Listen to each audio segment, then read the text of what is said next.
Gente, então, boa tarde a todos. Então, hoje a gente vai ter o professor Renzo Tadei aqui com a gente, que ele é da Universidade Federal de São Paulo, Unifesp, do campus de Guarulhos.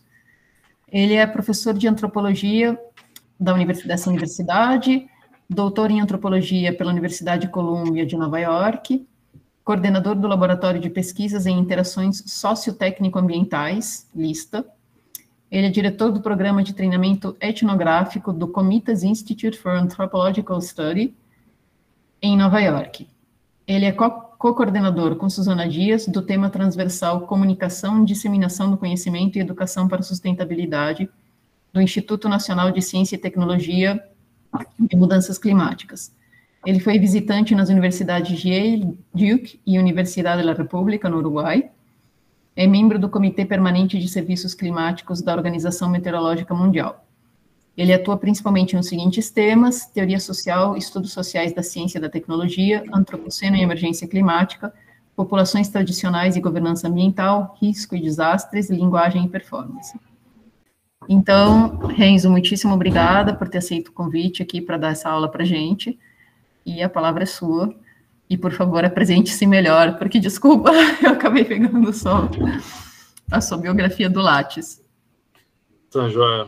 Obrigado, Gabriela. Obrigado, né, toda a equipe da disciplina pelo convite. Né, é um privilégio, um prazer estar aqui. Eu vou falar um pouquinho, né, da onde que eu estou vindo e como que eu me entendo, né, meu posicionamento nesse debate, né, sobre o antropoceno e a questão ambiental de uma maneira geral, né, e comunicando, né, a universidade, o papel da universidade dentro disso tudo, né. Eu sou um antropólogo, mas desde o início da minha carreira eu sempre trabalhei com meteorologia, né, ou seja, minha tese de doutorado foi um estudo sobre como informações científicas sobre previsão de chuva no Nordeste eram parte, né, de disputas políticas e também como circulavam em diálogo com questões da cultura popular, particularmente conhecimentos tradicionais sobre a atmosfera, né, que no sertão cearense, por exemplo, e em vários outros lugares do Nordeste, é conhecido como os profetas da chuva, né? Em geral, são pessoas de mais idade, com perfil, né, de produtores rurais, mas que têm muita experiência dos ecossistemas locais e conseguem observar através do comportamento dos animais ou da aparência, né, do ecossistema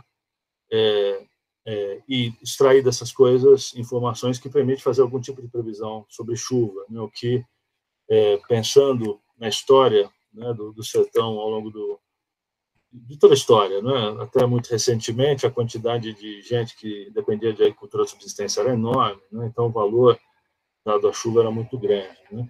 E aí, mais recentemente, a questão das mudanças climáticas entra um pouco, né, dentro desse do rol de temas com os quais eu trabalho, mas sempre pelo viés das ciências sociais e da antropologia, ou seja, sempre tentando entender relações sociais, relações políticas e como, né, construções culturais, representações culturais são parte disso tudo, né? Mais recentemente, eu tenho trabalhado com duas coisas, né? Uma com a questão da geoengenharia, né? Isso uma reflexão que eu venho fazendo há muito tempo, né? E que tem um projeto, inclusive, novo, que deve começar ligado à geoengenharia.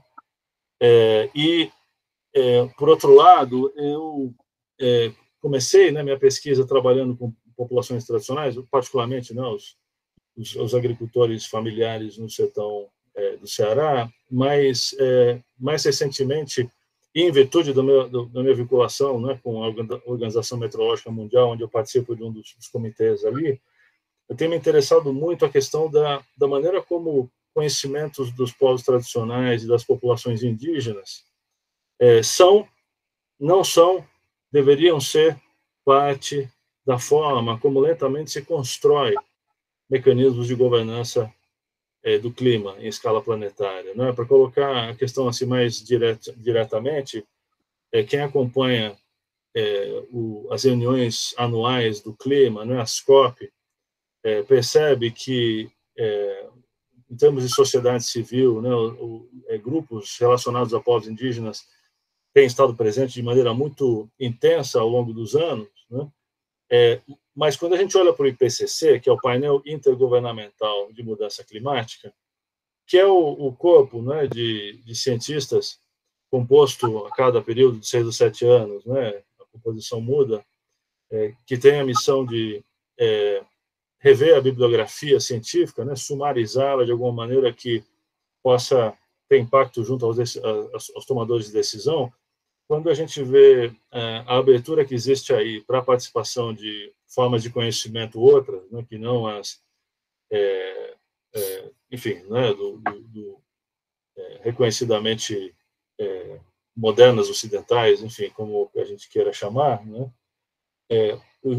a abertura para outras formas de conhecimento é muito pequena, né? Eu vou falar um pouco sobre isso, né?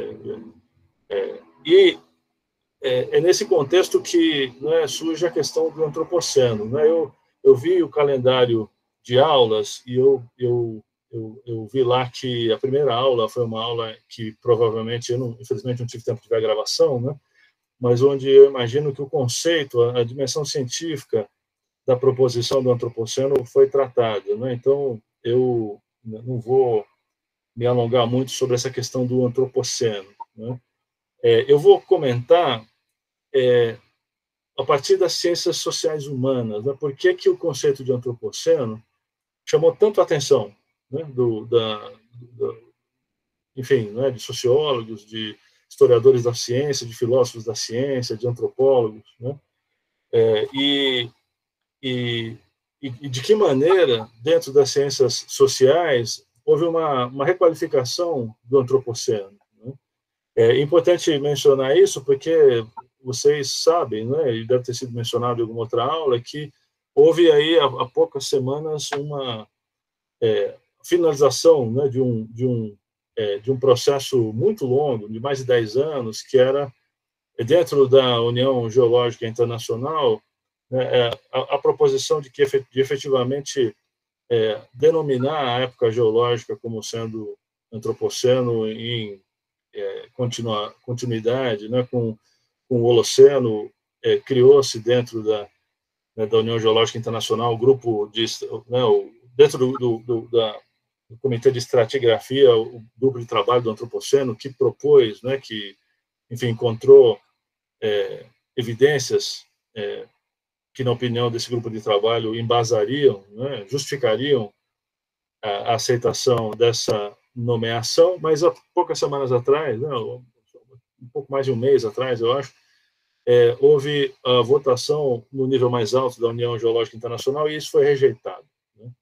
E aí houve um grande debate que se inicia, que é para onde vai a discussão do antropoceno, né? Uma vez que os geólogos, que foram quem levantaram a bola, né? Diga. Só uma pergunta, Renzo. Você ainda vai compartilhar os slides, né? Eu vou, mas eu não vou ficar compartilhando. Tá bom. Não, era só para ter certeza. Quebrar um pouco. Enfim, vou quebrar um pouco o protocolo, né? Fazer a coisa em formato de conversa. Tá ótimo. Mas eu vou mostrar alguns slides, né? Então, tá bom. Então, como eu dizia, não é, a proposta do antropoceno foi rejeitada por parte dos geólogos no que diz respeito à dimensão mais técnica da geologia, mas, sem a menor dúvida, isso foi abraçado, né, por muitos campos da ciência, o conceito, né, com leituras distintas, inclusive, né? Isso é até uma coisa que o Zalaevski, lá, o presidente do grupo de trabalho, chegou até a escrever sobre isso, né, como em distintos campos da academia, interpretações diversas, né, interessantes sobre o que exatamente é o antropoceno surgiram, né, se descolando um pouco da compreensão da geologia. Não que a proposta geológica não fosse interessante em si mesma, o que acontece é que existe uma série de outras dimensões importantes, né? Então, mas enfim, o ponto que eu quero, eu vou compartilhar meus slides aqui agora para só apresentar, né, o ponto que eu quero discutir, com vocês, né? Deixa eu esperar carregar o slide aí. Né? Pronto. Né? Então, o título da aula é os imaginários socioclimáticos e reflexividade. Eu vou já definir o que eu entendo por essa questão de reflexividade. Né? Mas a questão de imaginários socioclimáticos diz respeito a como é que a gente pensa a crise ambiental, como é que a gente pensa o antropoceno, por que é importante pensarmos a respeito de como essa questão é pensada, não simplesmente o que ela é na sua dimensão mais material, né?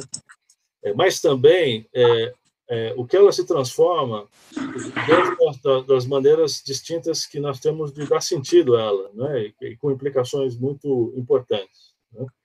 E de que maneira isso afeta a pesquisa interdisciplinar no contexto do antropoceno. Né? E aí, eu vou iniciar fazendo um comentário breve sobre essa questão da pesquisa interdisciplinar. Né?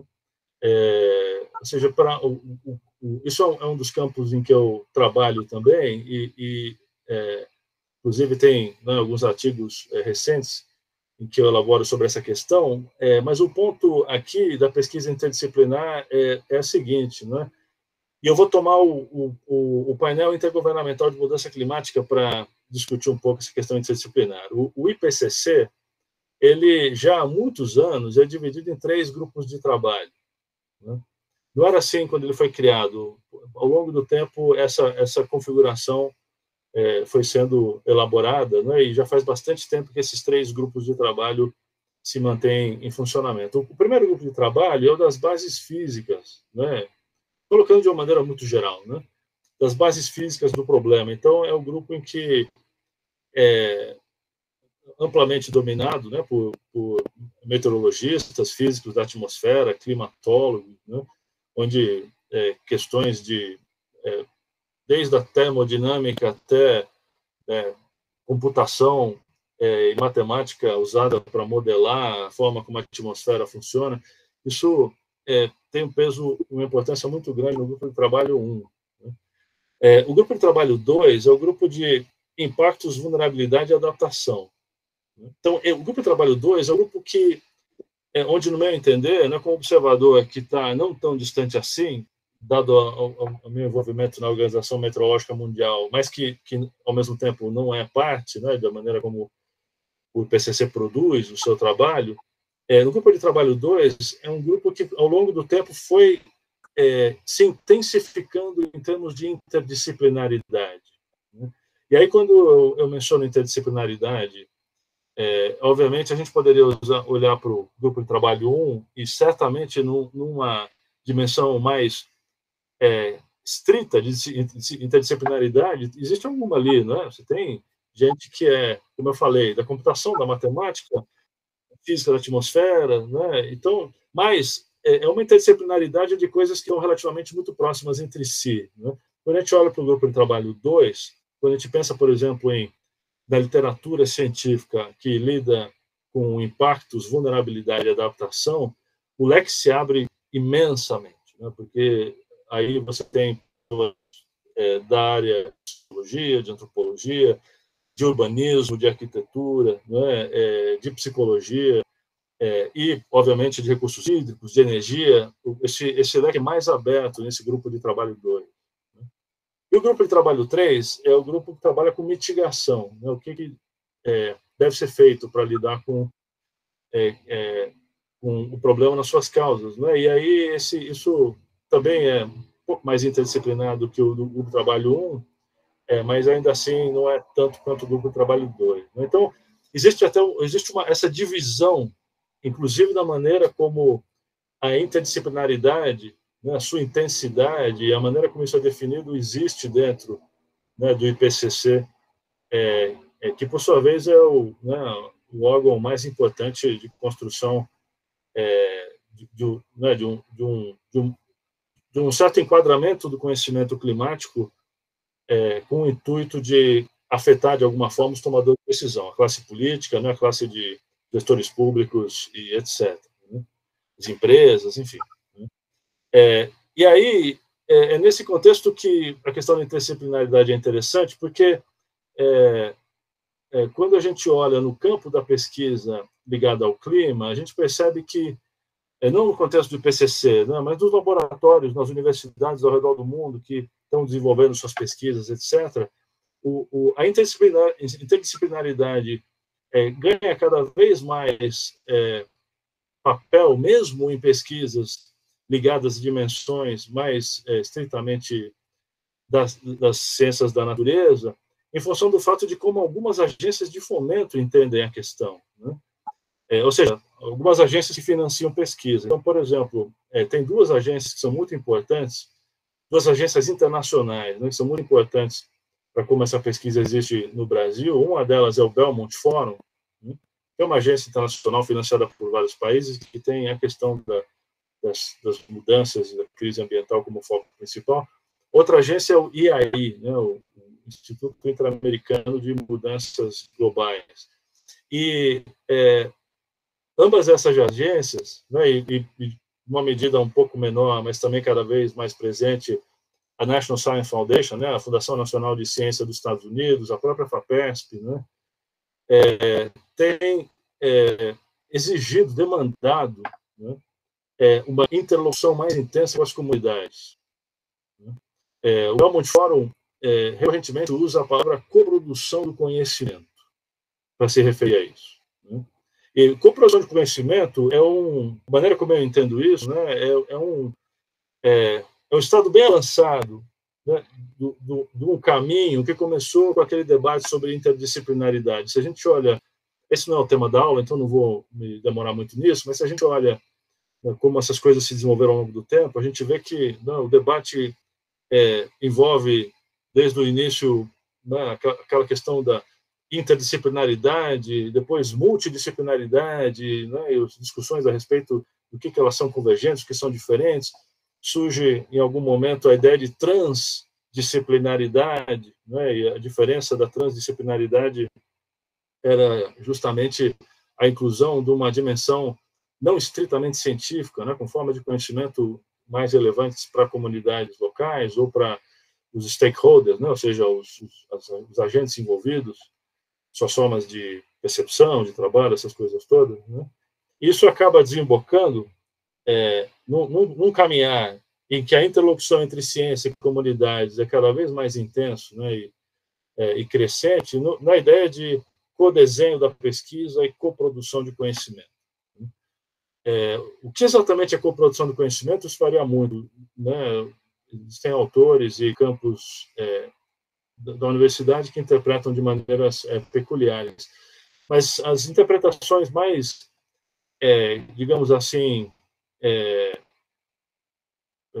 enfim, intensas, sugerem que, né, no contexto em que o conhecimento é coproduzido, né, quem quer que seja os agentes ou os grupos que estão colaborando com os cientistas, né, sejam comunidades locais, sejam governos, sejam empresas, agências públicas, enfim, quem quer que seja, está participando, né, dessa colaboração intensa entre, né, a dimensão da sociedade em colaboração com os pesquisadores e pesquisadoras, né, que essa participação deve ocorrer desde o primeiro minuto, desde o minuto em que, né, o problema é definido. O problema não é definido pela ciência, ou seja, qual que é a lógica disso tudo, né?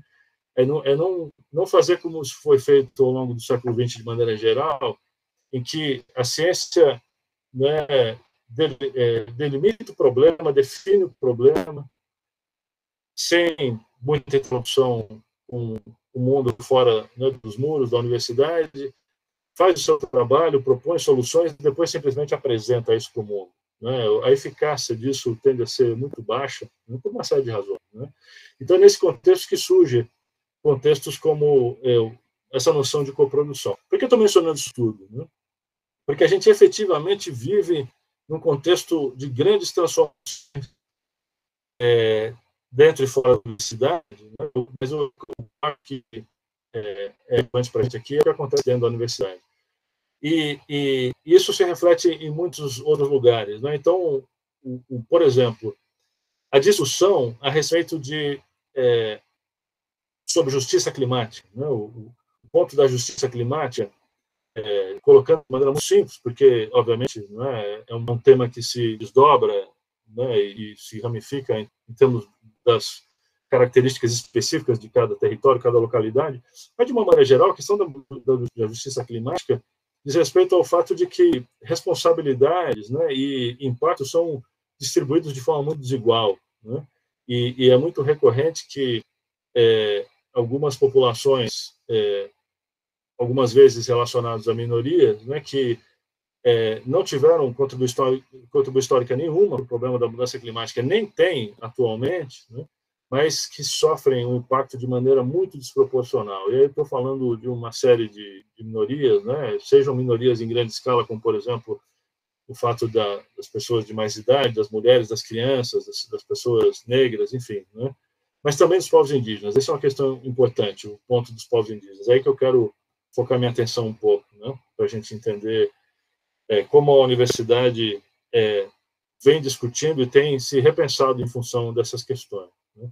Isso se reflete no IPCC, porque existe uma pressão por parte da sociedade civil, né, e de cientistas, alguns deles, né, participando do IPCC, para que conhecimento indígena seja tomado em conta de forma crescente.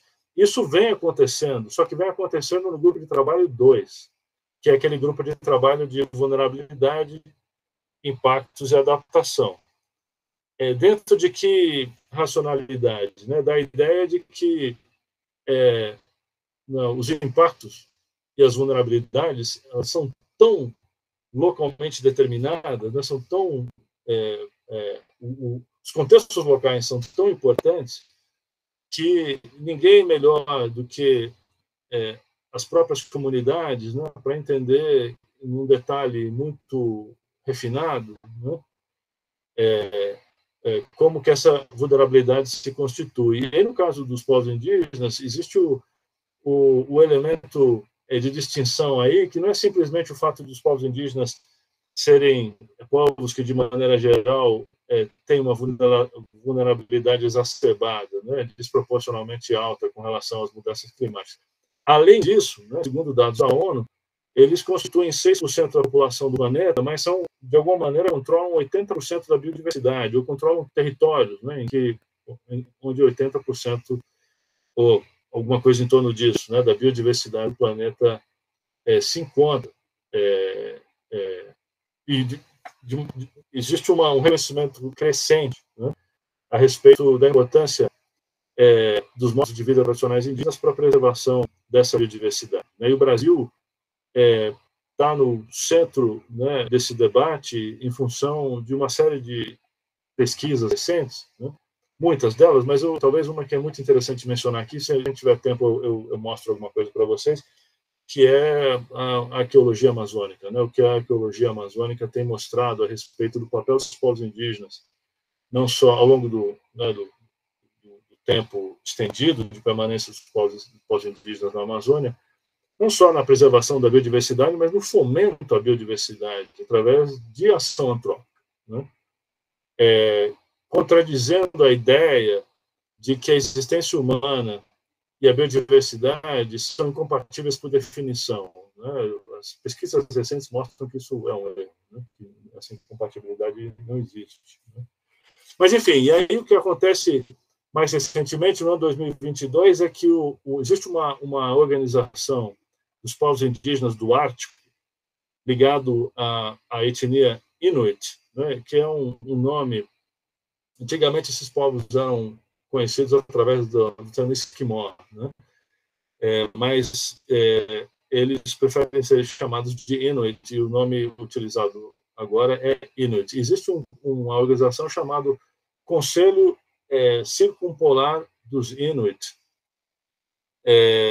e eles efetivamente moram ali no Círculo Polar Ártico, né, na Groenlândia, no Canadá, no Alasca, em parte da Sibéria ali, né? E eles são muito ativos e muito organizados politicamente, né, e também cientificamente. Muitos professores, por exemplo, da Universidade do Alasca, são da etnia Inuit, e eles ganharam o status de organização observadora do IPCC. Eles vão ser capazes agora de participar mais de perto, eventualmente, inclusive, de algumas atividades dentro do IPCC. Né? É o que coloca uma questão interessante e provocadora, que é se o lugar dos indígenas do IPCC é estritamente o grupo de trabalho 2. Se o que os indígenas têm a dizer a respeito do mundo, né, e dos ambientes, dos ecossistemas, da mudança climática, só tem legitimidade quando eles falam a respeito de vulnerabilidade, adaptação, né, e impactos, ou se eles deveriam estar em algum outro lugar. Né? Então, assim, puxando a provocação para o limite, faz sentido pensar, em algum momento, na inclusão de conhecimento indígena do grupo de trabalho 1, que é o grupo de trabalho que trabalha com as bases físicas do problema. Né? É óbvio que se a gente colocar nessa terminologia, bases físicas, né, a gente já está diretamente conectando isso com uma disciplina acadêmica. Né? Se a gente entender de uma outra maneira, ou seja, a dimensão material de causas e efeitos, né, os aspectos de causalidade material do problema, os povos indígenas teriam alguma coisa a dizer com relação a isso? Essa é uma provocação difícil, né, porque é uma questão sensível. Né? A climatologia, para vocês terem uma ideia, né, não, é um jogo muito restrito. Né? Por que a climatologia é um jogo muito restrito? Porque é muito difícil produzir conhecimento climatológico do tipo que é utilizado no IPCC. Né? Que, de uma maneira geral, uma das ferramentas mais importantes ali é o que os climatólogos chamam de modelos de circulação global, né? que são programas de computador, né? Que modelam matematicamente, através da transformação de equações físicas em linhas de programação, né? Dentro da lógica de programação, mas que fazem, basicamente, o objetivo é simular os processos físico-químicos, né, termodinâmicos e mecânicos, enfim, da atmosfera. Né? E isso é muito sofisticado, né? É muito difícil fazer isso, mas não é simplesmente uma questão de conhecimento, é uma questão também de infraestrutura. Para que esses modelos sejam desenvolvidos, a infraestrutura da produção do conhecimento é enorme. A gente está falando de supercomputadores. Né? Os países que são poucos países no mundo, se a gente pensar, por exemplo, em todos os países que participam do sistema ONU, que de alguma maneira, portanto, estão ligados ao IPCC e às COP, né? É um número muito pequeno de países que efetivamente foi capaz de ter supercomputadores, né? E ter os recursos humanos treinados e capazes para efetivamente criarem os seus modelos de circulação global. O Brasil é um desses países. Né? O INPE fez isso, né, no modelo brasileiro, né? E participa desse grupo relativamente pequeno de países que faz isso. Então, quando a gente fala em conhecimento, no tipo de conhecimento, né, que o grupo de trabalho 1 utiliza, não é simplesmente uma certa tradição de conhecimento, não é como às vezes as pessoas nas ciências humanas pensam, né? Uma certa epistemologia, um certo tipo um certo estilo de pensar. É isso também, mas vem junto com uma quantidade monumental de infraestrutura técnica que precisa estar funcionando. Isso sem mencionar a quantidade de sensores. Né? É muito impressionante ver a quantidade de sensores que tem que estar funcionando o tempo inteiro, dos aviões que vão nos barcos, né, que estão navegando, em balões meteorológicos, em boias no oceano, em estações meteorológicas distribuídas, né, sobre a Terra, né, nos continentes, etc., para constituir as bases de dados. Obviamente, isso é muito importante para a previsão do tempo, que é essa previsão de curto prazo, mas também para constituir bases históricas de dados ao longo do tempo que vão alimentar os modelos de simulação. Né? Então, é uma infraestrutura imensa. E aí é aí que, quando alguém como eu coloca a pergunta, faz sentido pensar, né, em ter, por exemplo, um cientista indígena no grupo de trabalho 1, trazendo, de alguma maneira, a contribuição, né, de conhecimento indígena? Isso é uma provocação, assim, bastante instigante. Né? Mas é nesse sentido que eu quero colocar esse contexto em que a universidade se encontra agora, né? Deixa eu parar um segundo e perguntar para vocês. Alguém colocou aqui no comentário que a tela está congelada. Vocês estão me escutando? Não, a gente está te escutando, mas você está sempre no mesmo slide, né? Tá bom. Tá. Você está sempre... Sim, tá. Eu vou... Só um segundinho. Eu estou, na verdade, apresentando... A sua imagem está com retardo de voz, Renzo, mas aí é a internet. Tá. Então, deixa eu continuar, né?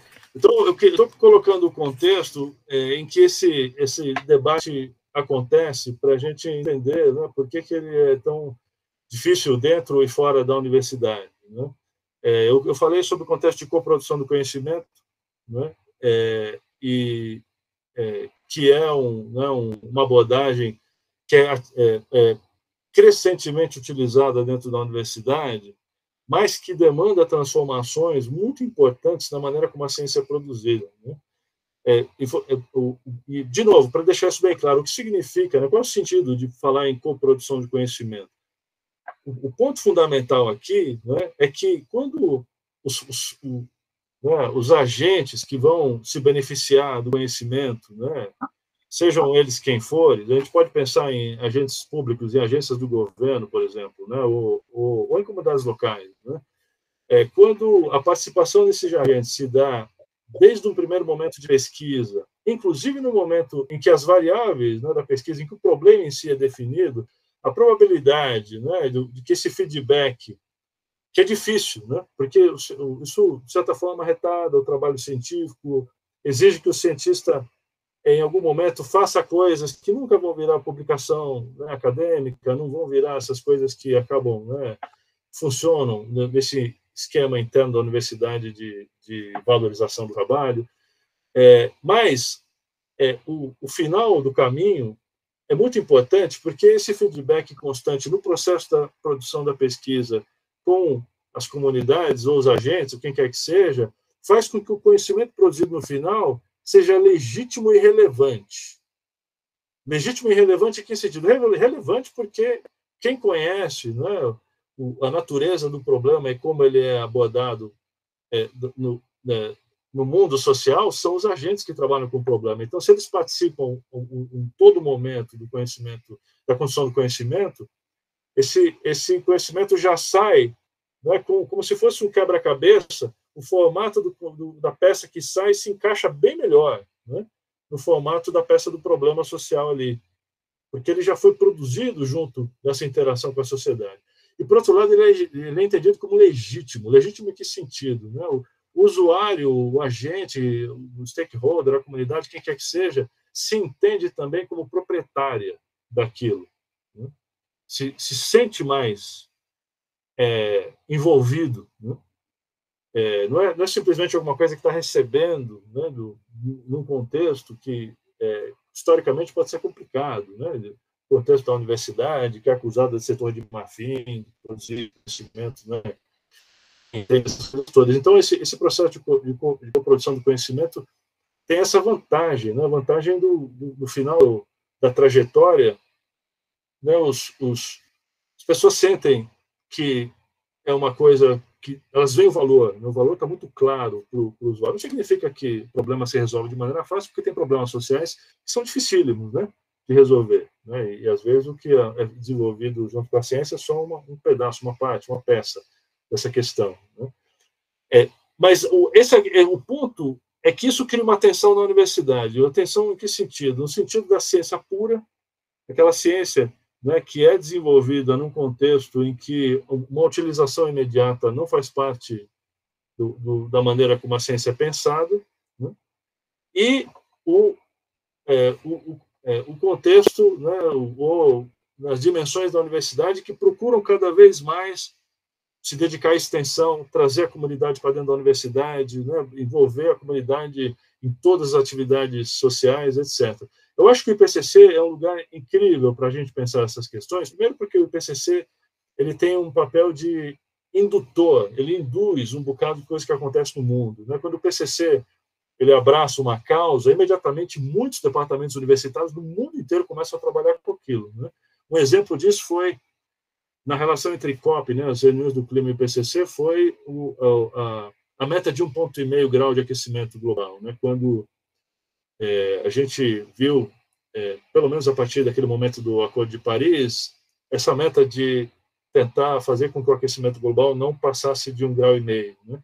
Em algum momento, a COP pediu para o IPCC desenvolver pesquisa a respeito disso. Imediatamente, o que aconteceu foi, né, o mundo inteiro, de maneira descentralizada, mas articulada, como a ciência sabe fazer, né, de colaborações à distância, se esforçou para pensar isso, né?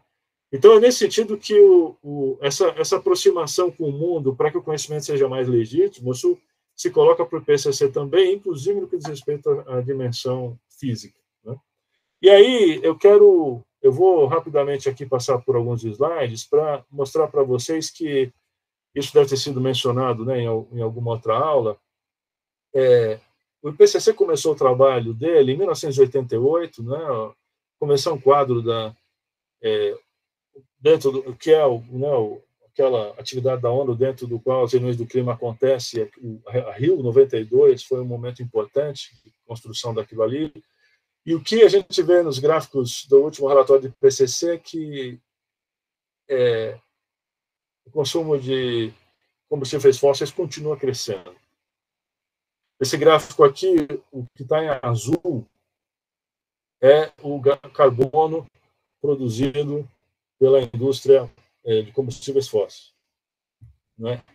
E a gente vê que, a despeito das COP, do IPCC, isso continua crescendo, né? Em volume total, né? Existe uma pequena queda em percentual aqui por causa do crescimento de outras coisas, né?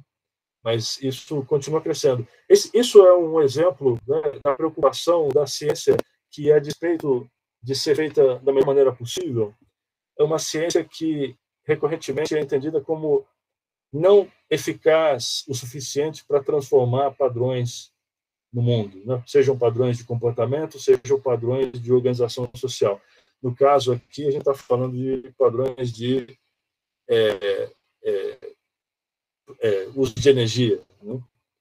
Então, isso é um dos gráficos mais recentes aí, que são particularmente alarmantes no que diz respeito ao contexto em que a gente vive, mas também alarmantes no que diz respeito a em que medida a ciência que a gente produz está sendo eficaz, né? A gente está conseguindo cumprir não simplesmente as metas de produção científica, mas a meta de que essa ciência seja politicamente eficaz, seja capaz de afetar, né, os tomadores de decisão e as grandes forças políticas do mundo para que o curso seja corrigido, né, do problema. Esse aqui é um gráfico muito famoso também, né, do ano passado, da temperatura da superfície do mar, né, mostrando o quanto... Isso que é um gráfico de agosto, né? Existem gráficos muito mais recentes que mostram que esse padrão continuou, né? Você vê a linha preta, as linhas que a gente está vendo ali, as cinzas, né, a vermelha, a azul e a amarela, são linhas históricas de anos anteriores. A gente vê que a azul é de 2020, né, a amarela 2022 e a preta é de 2023. 2023 houve um El Niño fortíssimo que ainda está acontecendo, está acabando agora, né? E esse El Niño provavelmente é uma das causas, não a única causa, mas uma das causas de fazer com que a temperatura do oceano tenha descolado tão radicalmente da história, né? Mostrando, obviamente, que a gente está produzindo a melhor ciência que já foi produzida na história, mas a gente está correndo atrás e não está conseguindo chegar, né, nas metas políticas importantes, né? Então, enfim, o que eu quero trazer a partir de agora, né, é a maneira como as ciências sociais entram nesse debate, né? De uma maneira geral, as ciências da natureza os cientistas da natureza, né, ao longo dessas últimas décadas, depositaram nos projetos interdisciplinares, pelo menos nos projetos em que eu participei, né, havia esse depósito da responsabilidade de fazer com que a relevância social e política do conhecimento fosse algo que as ciências sociais fosse fazer, né? Como se a ciência social fosse pegar o conhecimento produzido pela ciência da natureza, ou a ciência do sistema terrestre, né? E fosse levar e fazer ele visível em algum outro lugar. É óbvio que, primeiro, não é assim que as coisas funcionam na comunicação científica, né? Está bastante claro. Mas o que é mais importante aqui é que as ciências sociais tinham um bocado de coisa para dizer que não era isso, né? Que não era simplesmente levar a informação técnico-científica para o mundo da política, né? Ou para o mundo das decisões sociais. As ciências sociais tinham um bocado de coisa para dizer a respeito do que estava acontecendo, inclusive sobre a maneira que a gente entende o problema, né? Então, eu vou mostrar alguns exemplos assim que são muito provocadores. Esse aqui é um exemplo muito controvertido, né? Mas eu acho ele muito, muito interessante no que ele suscita de debate, né? Isso daqui é um artigo, que o artigo está aqui no meio para a direita, né? Mas que foi teve muito impacto, né? O que a gente vê, muita repercussão. O que a gente vê do lado esquerdo aqui é uma matéria do New York Times falando desse artigo, né?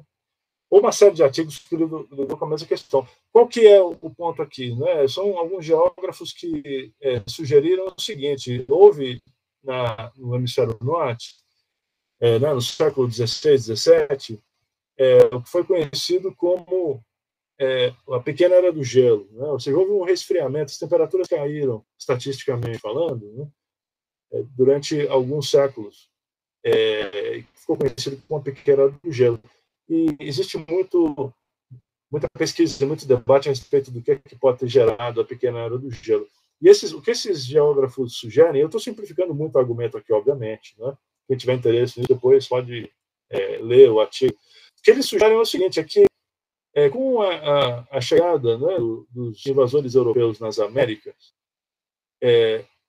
a gente sabe o que aconteceu depois, né? Houve um genocídio, um despovoamento das Américas, em grande medida em função dos micróbios, né, dos vírus e bactérias que foram trazidos da Eurásia para as Américas, e frente às quais as populações nativas originárias não tinham defesa imunológica.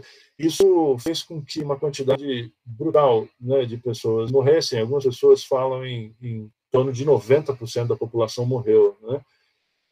E a estimativa de quantas pessoas existiam nas Américas é uma estimativa muito, muito grosseira, não é difícil saber isso, mas um dos números que alguns autores mencionam é que as Américas tinham em torno de 100 milhões de pessoas.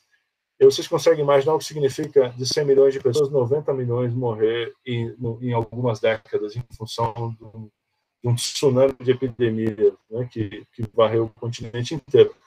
Além, obviamente, da questão militar, né, da violência, essas coisas todas. Mas qual que é o argumento aqui? O argumento é que essa população indígena, obviamente, eles faziam um trabalho de manutenção, né, de centros urbanos, jardinando, né, cortando a vegetação, abrindo clareiras, fazendo campos, né, agrícolas, essas coisas todas. Então, havia uma interação muito intensa entre a população e a cobertura vegetal do continente.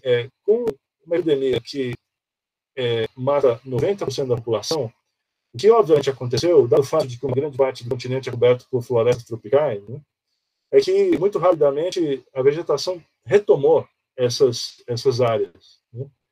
Então cresceu muito vegetal, cresceu muita árvore, muita planta. E como vocês sabem, o crescimento de vegetais sequestra carbono da atmosfera. Então, o que esses autores mencionam é que a quantidade de carbono que foi usada para esse crescimento vegetal foi tão grande, né, que isso acabou gerando uma pequena área do gelo no hemisfério norte.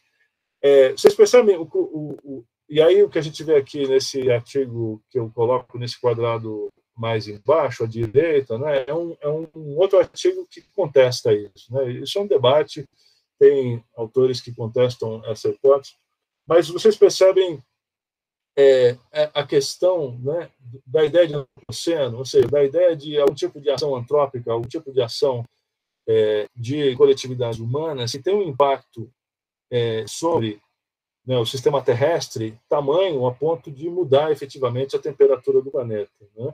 Porque vocês sabem, eu também não vou desenvolver isso aqui agora, vocês sabem que um dos elementos do debate aí sobre o antropoceno, dentro do grupo de trabalho aí do antropoceno e no contexto da União Geológica Internacional, era quando exatamente ele começou, né? E a recomendação acabou ficando em torno da década de 40 e 50 com os testes nucleares, os primeiros, as detonações nucleares. Mas um grupo de autores advogava, né, por uma data anterior, né, seja por coisas como essa, né, dessa pequena era do gelo, seja por como o próprio início da agricultura, né, a domesticação das plantas e o início da agricultura em todos os continentes efetivamente teve impacto em processos geofísicos de larga escala, né. Depois, né, isso daqui foi um artigo que saiu na Nature, que é estou falando de um efeito antrópico de 5 séculos atrás. Isso daqui é um artigo que saiu recentemente na Nature mostrando que políticas públicas conseguem ter um efeito dentro de um país só. As políticas públicas conseguem ter um efeito que se equipara de alguma maneira a processos geofísicos de larga escala, né? O que esse artigo sugere é que o desmonte, né, da governança ambiental brasileira durante o governo Bolsonaro teve um efeito devastador equiparável ao de um El Niño, né? Enfim, também não é um artigo que está isento de certa controvérsia, mas mostra coisas muito mais recentes, né? E quando a gente fala em efeito antrópico, né, intervenção humana, seja, né, a questão do último governo, seja, né, o efeito da invasão europeia nas Américas, são impactos não intencionais, né? A geoengenharia são esquemas técnicos que buscam mimetizar efeitos de grande escala, de modo a contrapor, né, algumas dos sintomas da mudança climática, particularmente a quantidade de calor na atmosfera e o aquecimento, na temperatura, na superfície, né? Mas ou seja, a ideia de geoengenharia é intervir em escala planetária de maneira intencional para, de alguma maneira, transformar alguns processos geofísicos, né? Eu não vou entrar nisso aqui também, porque isso vai tomar muito tempo. E aí o que eu quero trazer para vocês, né, de como as contribuições das ciências sociais têm outras coisas a dizer, né, e que são importantes, eu vou rapidamente mencionar a ideia desses 5 livros aqui, né? 5 livros muito importantes, né? E todos eles, de alguma maneira, lidam com o problema do antropoceno e da mudança climática, fazendo recomendações. Esse aqui é o ponto importante, né? E todos eles, alguns deles não são sobre o antropoceno, né? O livro central aí, que é o do xamã Yanomami Davi Copenau. Davi Copenau é um xamã e autor e líder político Yanomami, e ele é um membro colaborador da Academia Brasileira de Ciências, né? Já o Ailton Krenak, vocês veem um livro aqui, né, no canto inferior direito, o livro dele, Ideias para Adiar o Fim do Mundo. O Ailton Krenak, alguns dias atrás, assumiu a cadeira dele na Academia Brasileira de Letras. Ou seja, são 2 autores indígenas que, com reconhecimento absolutamente amplo, né, da importância das suas ideias, além de pertencer a essas academias importantes, né, o Davi Copenau tem 2 títulos de doutor honoris causa, né, uma concedido pela minha universidade, pela Unifesp, e outro pela Federal de Roraima. E o Ailton Krenak também tem 2 títulos de doutor honoris causa, um pela Federal de Juiz de Fora e outro pela Universidade de Brasília, né? Eu vou fazer referência a eles um pouco mais adiante, né, na minha fala. O que eu quero mencionar são os outros 3 livros inicialmente, né? Porque são livros que propõem, inclusive, termos alternativos para o antropoceno, né? O primeiro livro, do lado esquerdo superior, do Jason Moore, é um livro cujo título é Antropoceno ou Capitaloceno, né? O que existe aí?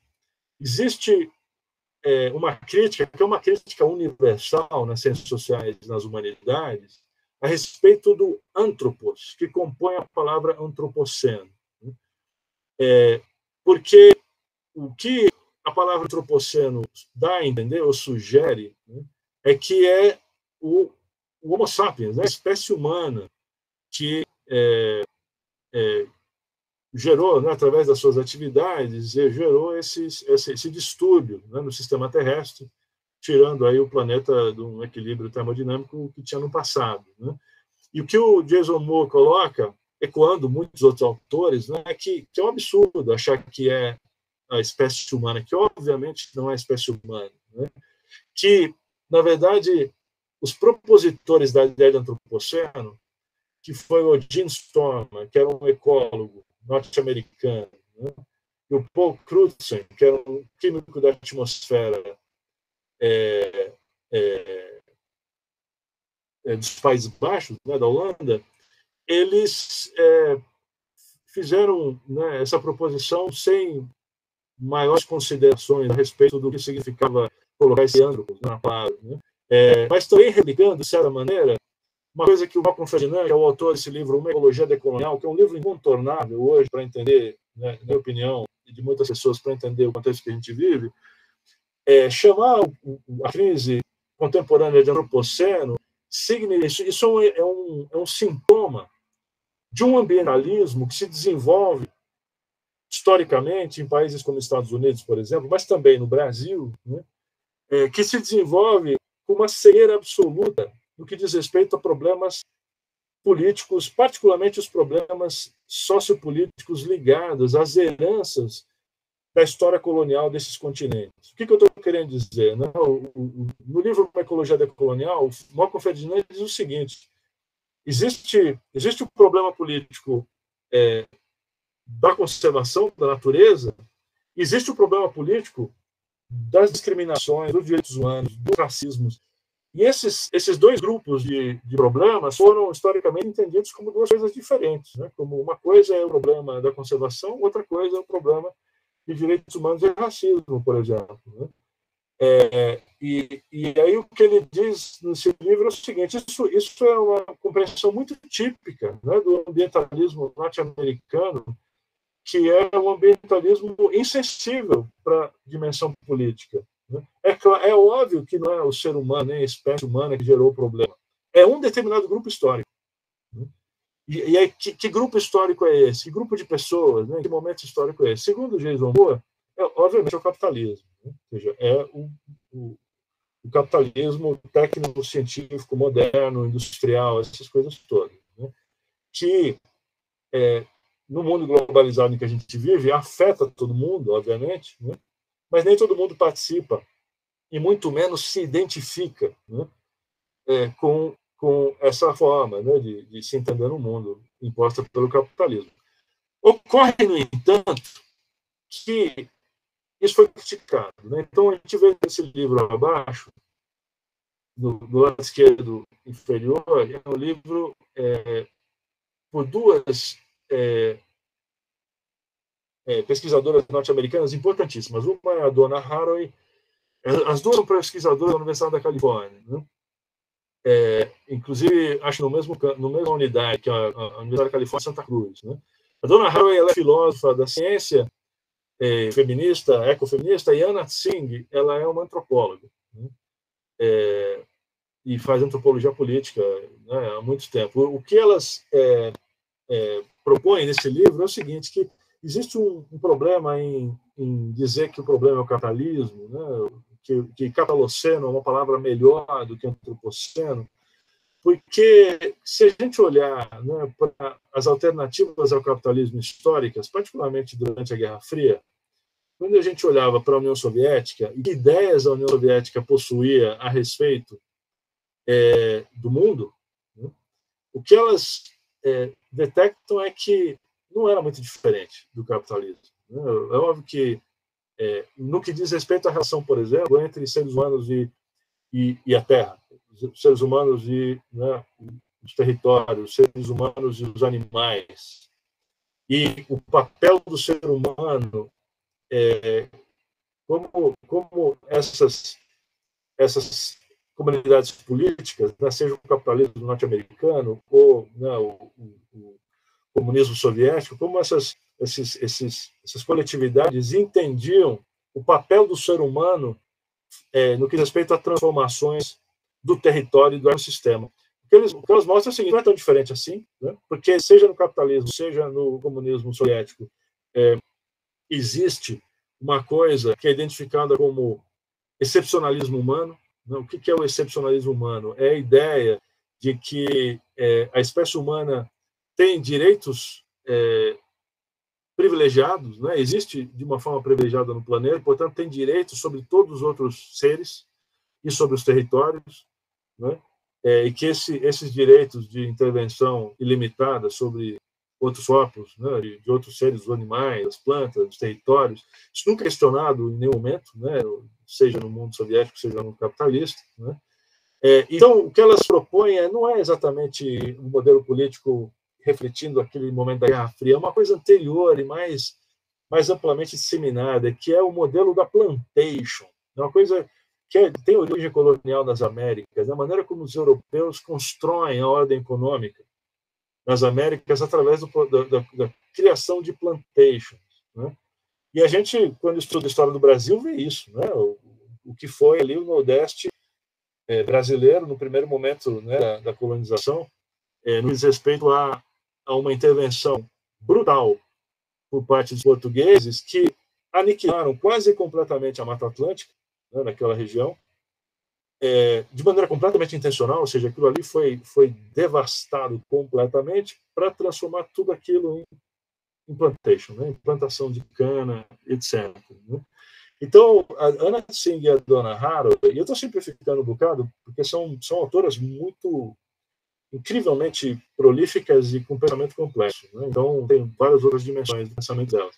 Mas o ponto aqui é o seguinte: é uma certa forma de entender a relação humana com os outros seres do mundo, né? Seja plantas ou animais, seja territórios, né? Ou ecossistemas. Então, assim, essa ideia de que efetivamente o humano tem direito de intervir e transformar os territórios como bem entender, né? Isso é uma coisa que caracteriza de maneira muito forte o momento da plantation, e por isso elas que se mantém depois e se replica dentro do capitalismo e dentro do mundo soviético, né? De modo que hoje a gente olha para o centro-oeste, né, brasileiro, e não é tão diferente, né? Pelo menos no que diz respeito a essas dimensões que elas focam na análise delas, né? Os mares de produção de soja, de milho, né, do centro-oeste brasileiro é uma reprodução daquela lógica da plantation, né? Então, existe essa questão, elas puxam isso, né, para uma dimensão da relação entre humanos e os ecossistemas. Não simplesmente uma questão de modelos da ordem política ou econômica, né, como o Jason Moore estava propondo. E aí é aí que o Malcolm Ferdinand ele entra no debate de uma maneira muito interessante, contribuindo de uma forma que vários outros autores fazem também, né? Mas ele analisando o problema do Caribe, o que ele propõe é o seguinte, né? A plantation ela reflete uma atitude que era uma atitude presente no colonialismo europeu, que ele chamou de habitat colonial, né? E o que é o habitat colonial? O habitat colonial, que é né, no caso que ele analisa no livro dele, é o colonialismo francês no Caribe, né, os franceses fazem nas ilhas caribenhas, a produção de banana, de açúcar, enfim, né, que foi feito no Caribe, que reproduz de maneira muito alinhada ao que os ingleses estavam fazendo em outros lugares, como Barbados e Jamaica, os portugueses do Brasil, né, os espanhóis em outros lugares, né? Então, o que é esse habitat colonial? Não é simplesmente o ser humano achar que possui direitos extraordinários frente aos outros seres que existem no mundo. É mais do que isso, diz o Malcolm Ferdinand. Porque existe uma outra questão, que é a recusa de que esses outros seres possam existir tendo o seu próprio mundo. O Malcolm Ferdinand chama isso de recusa de mundo, né?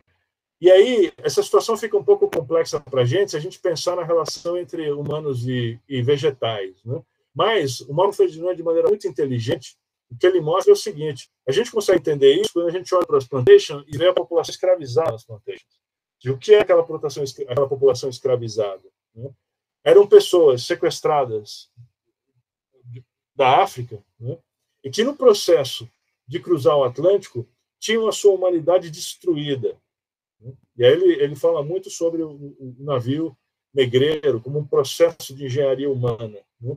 Em que a possibilidade de constituição da pessoa, de autoconstituição de si mesmo como pessoa, isso existe um projeto de destruição disso na travessia do Atlântico, de modo que quando o indivíduo sai do navio negreiro, ele não sai como indivíduo, né? Ele sai como força de trabalho, uma energia orgânica. Né? É assim que o habitat colonial pensa a pessoa escravizada, assim, como energia. Né? E, inclusive, ele fala o quão míope é o ambientalismo, né? Que rapidamente foi capaz de entender que o antropoceno está ligado a um problema de matriz energética ligada aos combustíveis fósseis, mas é completamente incapaz de ver que existe uma outra dimensão da matriz energética, que é o quanto a ordem econômica das Américas e da Europa foi construída com energia de pessoas escravizadas. É como se essa energia das pessoas escravizadas fosse absolutamente impossível de ser equalizada dentro de uma equação de energia. Essa é a fratura que o Malcolm Ferdinand diz que existe entre o ambientalismo euro-americano e os movimentos políticos em defesa das minorias e dos direitos humanos. O que o Malcolm Ferdinand propõe, quando ele fala sobre o mundo do Caribe e o habitat colonial, ele fala, na verdade, as duas coisas são reflexo do mesmo princípio, que é esse habitat colonial. Né? O habitat colonial recusa a possibilidade de que o outro ser tenha um mundo. Ou seja, a pessoa escravizada não podia ter um mundo dela. É óbvio que esse processo nunca foi absolutamente eficaz na destruição das pessoas, porque se ele tivesse sido eficaz, o Brasil, a Jamaica, Cuba, né, o Haiti, não teria culturas afro-americanas tão ricas. Né? É óbvio que, em todo momento, houve uma resistência fortíssima a isso. Né? Uma resistência que, com exceção do Haiti, né, em que efetivamente houve uma revolução ali que tomou o poder, né? Uma resistência que nunca foi capaz de virar o jogo, mas que manteve aceso e vivo esses processos de constituição de si mesmo como um ser no mundo, né, e a constituição do mundo ao redor. Né? Mas isso era o projeto do colonialismo, era um projeto de negação de mundo. Então, assim, a pessoa escravizada era alguém a quem o mundo era negado. Mas aí é que vem a questão que o Malcolm Ferdinand mostra com muita clareza.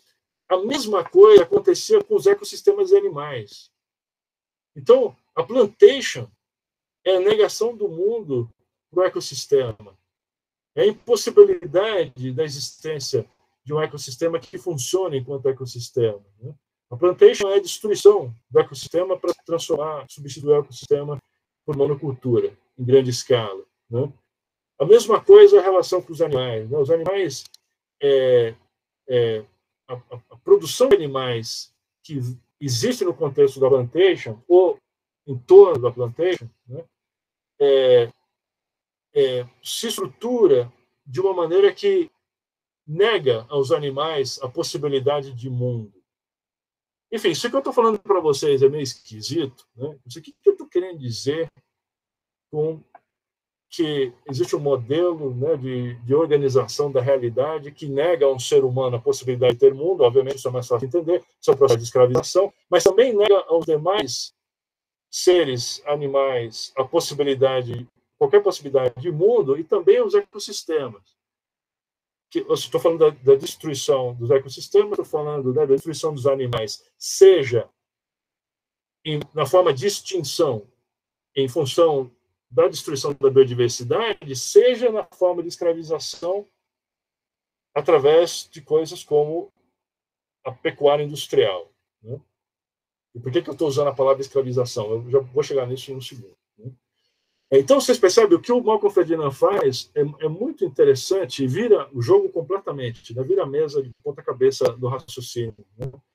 Porque o que ele está dizendo... Ou seja, por que é relevante a questão aqui? Né? É relevante pelo seguinte, quando a gente pensa por que aconteceu o antropoceno, uma resposta muito imediata é porque os engenheiros ingleses não sabiam. Os engenheiros ingleses não sabiam, né, que se eles começassem a queimar carvão mineral e depois petróleo, né, e depois petróleo refinado, como gasolina, diesel, gás natural, ou seja, eles não sabiam no final do século XVIII que, ao fazer isso, estavam revertendo um processo geológico natural de longa duração e de velocidade muito lenta. Ou seja, a natureza ela produz, né, os fósseis soterrando o carbono de forma muito lenta e estendida no tempo. O que os engenheiros ingleses começaram a fazer, que depois o resto do mundo copiou, foi desenterrar o carbono, queimar ele, e isso significa reverter muito rapidamente esse processo que a natureza estava fazendo lentamente. Né? E aí o que se fala é a causa da questão toda é que os engenheiros não sabiam. Qual que é o problema de a gente apresentar o problema assim, né, como ignorância? Né? E aí tem uma questão que o ponto da ignorância ele é relevante para a gente. Né? Eu vou só fazer um comentário a respeito disso e já volto nesse ponto dos engenheiros ingleses. É relevante o ponto da ignorância que os engenheiros ingleses não sabiam. Por quê? Né? Porque, de uma maneira geral, enquanto civilização, a gente pode dizer que a mudança climática pegou todo mundo despreparado.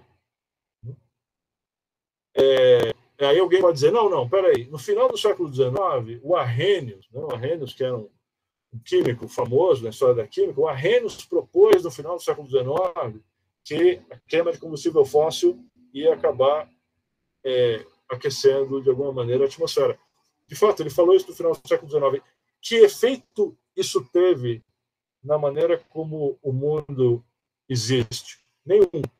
Nenhum. Ele falou isso, ficou nos anais da ciência e as coisas seguiram adiante como de maneira usual, né? Sem prestar atenção nisso. O italiano, não lembro o nome do italiano, tinha falado a mesma coisa na Itália, um pouco antes do Arrhenius, né? Então, mesma coisa, que isso ia dar errado. O fato de que tem medições de carbono desde a década de 50, lá no Observatório do Havaí, né? E a curva de Killing foi feita, do crescimento da concentração de carbono, que obviamente alguém estava preocupado com isso na década de 50. Né? Então, os dados começam a ser coletados na década de 50. Aí a pergunta é, alguma coisa foi feita a respeito? Nada, não foi feito nada a respeito.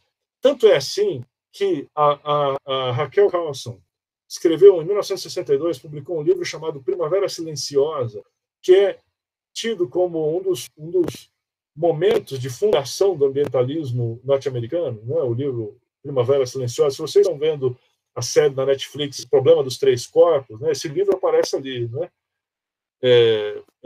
Logo depois do momento em que o livro é lançado, alguém, né, na história ali, aparece com esse livro na China. Né? O que acontece é o seguinte, a Raquel Carlson foi perseguida politicamente, teve audiências no Congresso norte-americano, né? E ela foi monitorada, perseguida politicamente por causa disso. Né? Existe documentação muito sólida de que o FBI monitorava, na década de 70, os movimentos ambientalistas da mesma maneira como os grupos terroristas eram monitorados. Né? E a gente pode lembrar que a Conferência de Estocolmo foi em 72. Vocês sabem o que eu estou querendo dizer?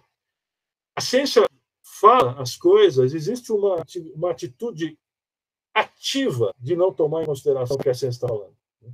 E de perseguir cientistas. Né? Michael Hand, da Universidade de Pensilvânia, que é um dos climatólogos norte-americanos mais vocais no que diz respeito a ficar o tempo inteiro falando que a política norte-americana tem que tomar mudanças climáticas em consideração, ele foi alvo de todo quanto é tipo de ataque político, né? Inclusive na carreira dele, os e-mails deles foram hackeados, enfim. Então, estamos falando do século XXI. Né? Então, existe essa questão de que existe uma atitude positivamente ativa em não querer tomar a informação pelo que ela diz, de maneira relevante.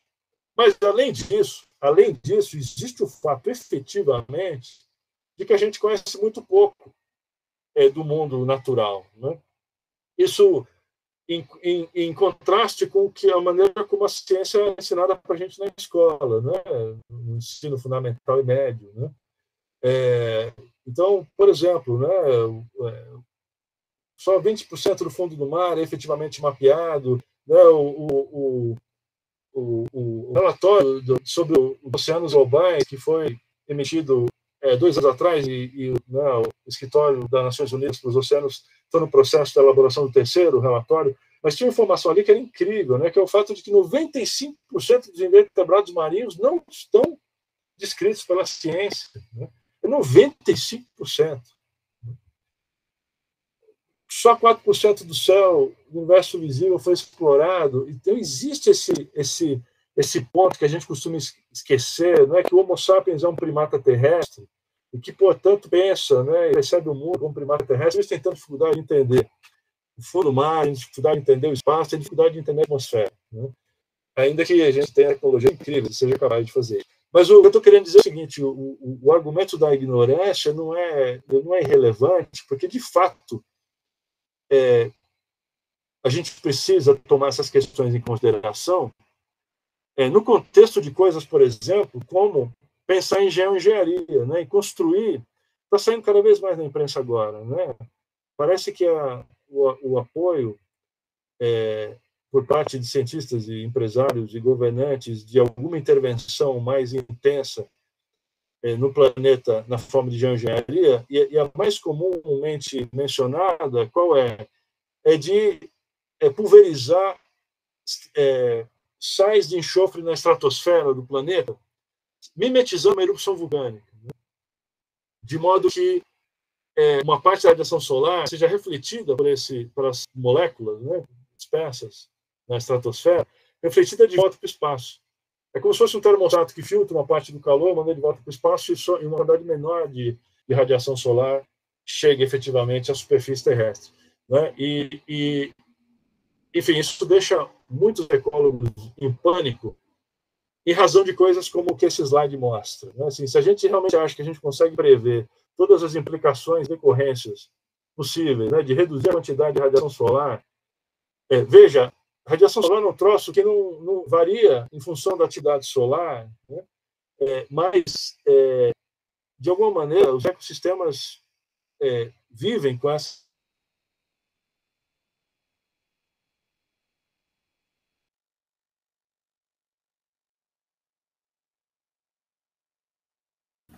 Renzo? Caiu? Acho que caiu.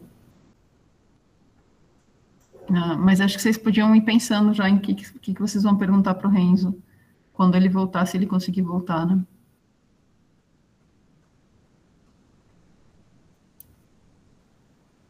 Acho que eu vou interromper a gravação no momento, enquanto a gente aguarda. Uhum.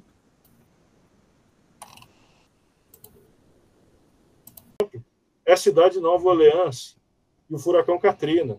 Né? O furacão que era previsto, as vulnerabilidades eram conhecidas. Né? O custo para resolver aquilo não é imenso. Que foi uma tremenda negligência, em grande medida, em função do fato de que a população que morava nas zonas mais vulneráveis de Nova Orleans, que efetivamente foram as pessoas que morreram, eram pessoas, né, negras, descendentes, né, das populações escravizadas, num sistema que acaba reproduzindo essas desigualdades de maneira estrutural. Né. Por outro lado, ele coloca nossa relação com os ecossistemas continua sendo uma relação de recusa de mundo. Recusa de mundo em que sentido? Recusa de mundo aos biomas, recusa de mundo aos animais. Né? E aí o que ele coloca a relação entre humanos e animais é uma relação complexa, né? Porque, de uma certa maneira, o que a ciência não cansa de mostrar é que os animais não são, né, o que se pensou que eles eram durante muito tempo. O Descartes falava que os animais eram máquinas, né? O Aristóteles falava que os animais não tinham capacidade de linguagem, portanto, não eram. E em razão disso a exploração deles era justificada. A Bíblia judaica diz que Deus criou os animais para servir aos humanos. Então, isso tudo são formas de justificar uma relação entre humanos e animais que recusa o mundo aos animais, que impossibilita a existência do mundo por parte dos animais, um mundo que exista com direito de existência justificado por si mesmo. Né? E aí o que o Malcolm Ferdinand coloca é o seguinte: isso tem que ser revisto. Né? Essa é a raiz do problema do antropoceno. Por que isso é muito provocador para a gente? Por duas razões. Primeiro, porque isso ecoa muito fortemente com o pensamento indígena. Então, quando a gente lê a razão pela qual o Davi Copenau é membro da Academia Brasileira de Ciências, é um livro em que ele desenvolve essa ideia, né, a ideia da relação entre os seres humanos com os elementos da natureza e os animais, numa visão em que os humanos não são excepcionais nem especiais de nenhuma forma. Né? Da mesma maneira que o Ailton Krenak coloca isso nos seus livros o tempo todo. Né? E assim, em termos, né, das conversas contemporâneas, do debate político, as gerações mais jovens são muito propensas a aceitar essas ideias de maneira mais fácil, né, do que as gerações mais velhas, né, do que os animais precisam ter um status diferente no mundo. Né? E eu vou fechar minha fala mostrando para vocês algumas coisas incríveis, né, nesse campo, né? Que é o fato da ciência. Quanto mais a ciência estuda os animais, mais a ciência descobre, não só os animais, né, mas também os animais, mas a ciência... Está reproduzindo a minha tela?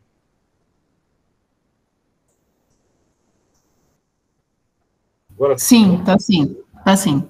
Tá sim. Então, o que a gente pode ver aqui, alguns são recortes, né, recortes de artigos de jornal. Né? Isso aqui, por exemplo, alguns autores dizendo que a distância genética entre humanos e chimpanzés é tão pequena, né, é menos de 1,5%, que os chimpanzés deveriam ser reclassificados como humanos. Né? A ideia de que as baleias, os golfinhos, os cetáceos, de maneira geral, são tão inteligentes que eles merecem direitos equiparáveis aos direitos humanos. Né? Os cérebros das baleias, as vilosidades do cérebro, né, as dobrinhas, em alguns casos são até existem em número maior do que dos humanos, né, e leva alguns autores a postular a hipótese de que eventualmente as baleias podem ter funções cognitivas superiores às nossas, algumas, né, a gente não sabe isso ainda. A gente é muito capaz de aceitar que um urso é muito mais forte que a gente, mas a gente não está muito afim de aceitar que algum animal possa ser cognitivamente superior em alguma função cognitiva. Né? E aí, né, na Nova Zelândia, rios ganharam direitos humanos. Né? Tem o caso famoso de um chimpanzé argentino que ganhou, né, o habeas corpus de um juiz argentino e veio para Sorocaba. Né? Tem um lugar para animais selvagens em Sorocaba, então esse chimpanzé veio. Tem advogados pedindo habeas corpus para elefantes em zoológicos. A pesquisa com relação à forma como as plantas se comunicam é incrível, né, no que diz respeito a coisas que a gente nem imaginava, né, anteriormente. O papel da microbiologia na forma como os ecossistemas se regulam, né, e mais importante ainda, né, a forma como o próprio ser humano é entendido. Ou seja, está acontecendo uma revolução dentro da ciência. Né? E, em grande medida, né, eu acho que o mundo da engenharia e alguns campos da ciência da natureza ainda não se alinharam com essa revolução que acontece em alguns campos da ciência. Então, o que é incrível da microbiologia, por exemplo, é a reconceituação do humano, não como simplesmente sendo um organismo de uma determinada espécie, não Homo sapiens, mas como um holobionte. Um holobionte é um emaranhado de seres, né, de espécies diferentes que vivem em relações simbióticas e precisam estar em relação simbiótica para se manterem vivos a vida inteira. Os corais oceânicos são um caso de livro didático, canônico. Né? Ocorre, no entanto, que cada vez mais autores descrevem o ser humano como um holobionte, que precisa estar nessa relação simbiótica com bactérias, vírus e fungos o tempo inteiro, né, para que as funções biológicas possam se acontecer de maneira saudável, né? O que coloca... a parte importante aqui é o fato de que a microbiota ela não é estável como as células que têm o nosso DNA. Ela é instável. A microbiota ela se transforma o tempo inteiro, o que faz com que a gente, de certa maneira, nos transformemos em relação muito intensa com o ecossistema em volta da gente. E quando a composição microbiológica do ecossistema muda os micro-organismos que nos compõem, né? O que faz com que a gente seja uma parte do ecossistema e o ecossistema uma parte da gente, rompendo aquela visão de que nós somos o agente decisor, racional, que tem a missão de intervir no ecossistema, e o ecossistema é o agente passivo, esperando a ação ativa do humano, né? Ou seja, essas coisas estão todas sendo redesenhadas. O ponto de provocação, que aí eu volto no início da minha fala, né, é que quando a gente lê o Davi Copenau e o Elton Krenak, obviamente não é isso que eles estão falando. Eles não estão falando de micróbios, não estão falando de vírus, mas eles estão pensando a vida de uma forma que se alinha muito mais intensamente com esse pensamento, né, que o ser humano ele é aberto em relação, né, que se constitui em relação com outros seres o tempo inteiro, né, que os outros seres se constituem em relação conosco também, né. Portanto, eu acho que existe uma revolução acontecendo dentro da universidade e que, em algum momento, essa revolução vai acabar mudando o paradigma de funcionamento da ciência, né? E, portanto, inclusive, vai acabar mudando a forma como as ciências da natureza operam. E aí a grande questão, né, de pensar para o futuro é o que vai ser o IPCC, né, quando isso acontecer. Se isso acontecer, obviamente, isso é um tema de debate, né? E se no momento em que isso eventualmente acontecer, isso cria a possibilidade do conhecimento indígena ter papel, por exemplo, no trabalho do Grupo de Trabalho 1, né? Que é de pensar o mundo, como o mundo é constituído. Ou seja, talvez os povos indígenas tenham coisas para dizer a respeito de como o mundo é constituído. Enfim, vou parar por aqui, né? E para a gente ter um tempinho para conversar ainda. Deixa eu parar o compartilhamento. Muito obrigada, Renzo. Realmente você trouxe várias questões aí para serem discutidas. Pessoal, o fórum de perguntas está aberto. Quem não quiser se manifestar aqui, pode colocar as perguntas lá. Quem quiser se manifestar, pode se manifestar.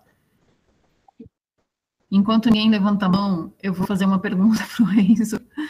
Renzo, assim, super interessante tudo isso que você traz, principalmente essa relação, né, que o homem, como a gente conhece, ou seja, nós que vivemos dentro do capitalismo, dessas coisas, como essa relação que a gente tem com o mundo, que a gente basicamente perdeu, né, essa conexão que os povos indígenas têm, e que, ironicamente, né, eles vão ser os mais afetados por a gente não enxergar o mundo como eles enxergam, né? Mas a minha questão bom, por um lado, muito legal você trazer isso de que existe uma revolução dentro da universidade em relação a isso, ainda bem que algumas pessoas estão acordando. A minha pergunta é, você acha que essa revolução vai ocorrer em tempo hábil? Porque a gente está numa emergência ambiental com a qual a gente precisa lidar já. Na verdade, a gente já tinha que ter lidado com ela, a gente está atrasado em tomar atitudes que, de fato, mitiguem os problemas que a gente vai enfrentar daqui para frente. Então, a pergunta é, você acha que essa revolução vai ocorrer a tempo de que a gente consiga fazer alguma coisa? Como é que você vê isso?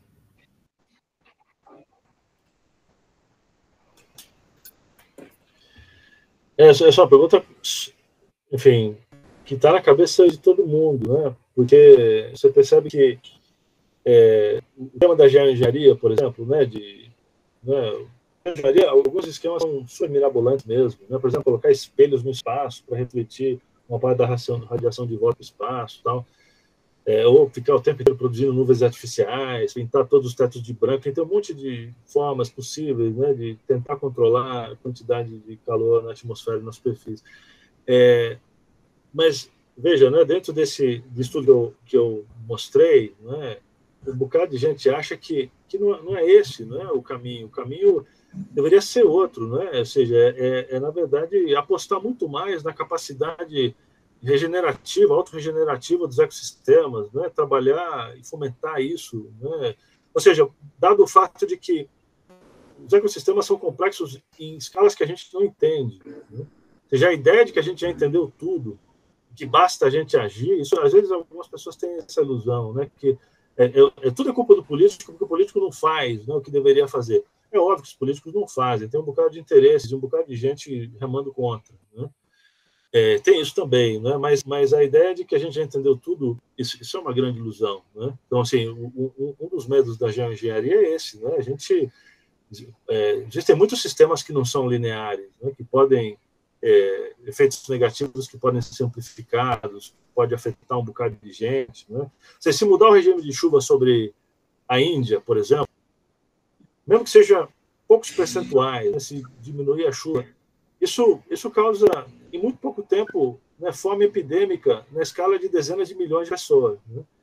Esse que é a questão, né? Então, mas o que você está colocando é fundamental, né? Assim, a gente vai ter tempo, e é justamente essa ansiedade de se a gente vai ou não vai ter tempo que acaba criando o contexto em que as pessoas intervencionistas que efetivamente acham que a questão é grandes intervenções técnicas precisa ser feita, né? Precisa ser, ou seja, não tem mais o que a gente possa fazer, então temos que fazer essas coisas, né? Então, assim, eu não sei, eu particularmente acho que está muito claro que a gente já não teve o tempo, né? Basta a gente observar o que acontece a cada estação chuvosa no Brasil. E, assim, quem acompanha o trabalho de agências como o CEMADEM, né, o Centro Nacional de Monitoramento e Alerta para Desastres Naturais, que é uma agência que fica em São José dos Campos, monitorando o tempo inteiro, né, os lugares de mais vulnerabilidade, as previsões de chuva, essas coisas todas, o trabalho deles se intensificou brutalmente, né, nos últimos anos. Então, assim, já não deu tempo, né? Já as pessoas que estão em condição de vulnerabilidade, muitas dessas comunidades estão sentindo a questão, né? Mas, por outro lado, o que eu acho é que, enfim, né, um dos problemas que é recorrentemente apontado é o problema do pensamento linear, né? É o pensamento linear de desenvolver uma solução para um problema, não é como se as coisas ambientais tivessem problemas pontuais e únicos. Ao passo que tudo são ecologias complexas multiescalares, né? Então, eu acho que a gente vai ter que resolver o problema com o mundo andando. A gente vai ter que trocar o pneu com o carro andando. Ou seja, está muito claro isso já, né? Os problemas vão ser resolvidos não antes do problema acontecer. Os problemas vão ser resolvidos com os problemas acontecendo. É no olho do furacão, né, que as transformações vão ter que acontecer. E, assim, é uma infelicidade enorme, mas parece que existe um certo nível de aprendizado coletivo social. Isso também é um tema que alguns grupos de ciências humanas estudam, né? Como é que as coletividades aprendem? Ou seja, como é que os comportamentos e formas de organização coletiva se transformam ao longo do tempo? E quais são os agentes que motivam a transformação social, né? Assim, o que parece é que, por um lado, a gente ainda não entende muito bem como isso funciona. Claramente não é os cientistas buzinando na cabeça dos políticos o tempo inteiro, porque o IPCC está fazendo isso há 30 anos, né? Não é só isso, mas é uma infelicidade enorme, né, que às vezes a gente aprende pela experiência negativa, né? enquanto sociedade, enquanto coletividade, né? A gente aprende nos reconstruindo dos impactos negativos das coisas, e não agindo proativamente em escala populacional, né? Então, por exemplo, a revista FAPESP desse mês já mostra, né? Assim, tanto se falou do risco de desertificação, já tem um pedaço da Bahia que está completamente desertificado, né? Aí você tem gente, né, um bocado de gente da Unicamp, um bocado de gente da USP falando o tempo inteiro da possibilidade de uma troca de fase em termos de bioma na Amazônia, né? Enfim, quanto mais o tempo passa, mais parece que está documentado, né? Que a Amazônia, regiões específicas da Amazônia, ao invés de serem sequestradoras de carbono, se transformam em emissoras. A gente vai vendo, é muito dramático para a ciência, né? Ficar observando isso tão de perto, né? Lentamente as coisas se degradando assim. Né? Agora, por outro lado, eu fui entrevistado no rádio outro dia, no Rio Grande do Sul, e o jornalista foi muito direto. Assim, professor, a espécie humana vai se extinguir? Eu fiquei até assustado com a pergunta, né? Assim, porque olha o nível, né, da pergunta. E a minha resposta para ele foi o seguinte: olha, se você olhar a história paleoclimatológica do planeta, ou seja, existem gráficos interessantes, né, de como era a atmosfera dezenas de milhares de anos para trás, né?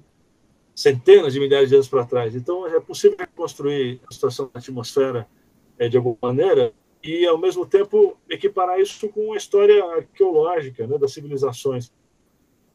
E aí o que está muito claro é o seguinte: com muito menos tecnologia, né, os nossos ancestrais Homo sapiens foram capazes de sobreviver a condições muito difíceis de mudança climática. Né? O Holoceno, como os climatólogos e geólogos dizem para a gente o tempo inteiro, o Holoceno, que começa por volta de 12 mil anos atrás, né, no final da última glaciação da Era do Gelo, o Holoceno, a gente, né, os especialistas dizem para a gente que foi um período extraordinariamente tranquilo em termos climáticos, e que antes da última Era do Gelo, os registros mostram que, às vezes, a variação climática era muito mais intensa e abrupta. Né? Então, assim, os nossos antepassados anteriores, né, ao que a gente chama de civilização, ou qualquer modelo de civilização que a gente conhece, sem tecnologia nenhuma que a gente tem hoje, foram capazes de sobreviver. Né? Então, assim, é óbvio que a gente tem criatividade e capacidade de lidar com o problema. O que a gente não tem condições, eu acho, é de, enfim, né, nos enganarmos a respeito do fato de que a gente vai conseguir as transformações sociais necessárias no tempo que elas são necessárias. Né? Eu acho que, enfim, a situação é um pouco mais complicada do que isso. Por outro lado, a gente tem um precedente do Acordo de Montreal, né, sobre os gases do efeito do clorofluorcarbono, os gases que destroem a camada de ozônio. Aquilo ali dá muita esperança. Né? Por quê? Porque houve um precedente na história. Ou seja, para quem não sabe disso, é o seguinte: em 1983 teve um acordo em Montreal, no Canadá, em que, né, os países, de uma maneira geral, coordenados pela ONU, passaram uma resolução banindo os gases, a combinação clorofluorcarbono, que era utilizado em refrigeradores, em aerosóis, essas coisas todas, que estava verificando a camada de ozônio. Né? Então, assim, aquilo ali é um marco histórico importante, né? Porque a gente vê as COP e a gente fica muito, muito ansioso com as COP, né? Muito ansioso quando elas começam e muito frustrado quando elas terminam. Né? As COP nunca entregam o que a gente quer que as COP entreguem. E algumas pessoas dizem, não vai dar em nada. Enfim, a gente tem que lembrar que em Montreal alguma coisa saiu. Né? Então, assim, a gente não pode perder a esperança. Né?